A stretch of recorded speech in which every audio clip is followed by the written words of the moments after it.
সুনামগঞ্জ সীমান্তে আমাদের 19টি বিওপির দায়িত্বপূর্ণ এলাকায় আমরা পেট্রোল ইন্টেন্সিফাই করেছি। তো আমাদের অবৈধ অনুপ্রবেশ এবং চোরাচালান দমন করার জন্য আমাদের যে গোয়েন্দা নজরদারি এবং টহল তৎপরতা সেটি সচল আছে।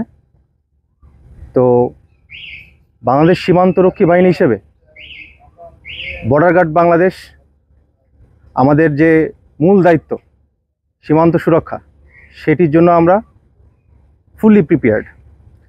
এবং আপনারা যেটা বলছেন যে কিছু কিছু সীমান্তে ভারত থেকে পুশিনের খবর পাওয়া যাচ্ছে, তো সেখানে বলতে চাই আমাদের সীমান্তে এই প্রায় 95 কিলোমিটার দায়িত্বপূর্ণ এলাকাতে সুনামগঞ্জে এখনও পর্যন্ত এই ধরনের কোনো অনাকাঙ্ক্ষিত ঘটনা ঘটেনি।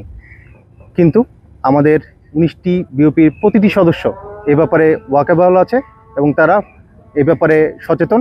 এবং পুশিনের ব্যাপারে আমাদের যে দায়িত্বপূর্ণ এলাকা আছে, তো সেখানে আমাদের টহল তৎপরতা বৃদ্ধির মাধ্যমে আমরা সেটি প্রতিরোধ করে গড়ে তুলব যদি না এরকম কোনো ঘটনা ঘটে থাকে।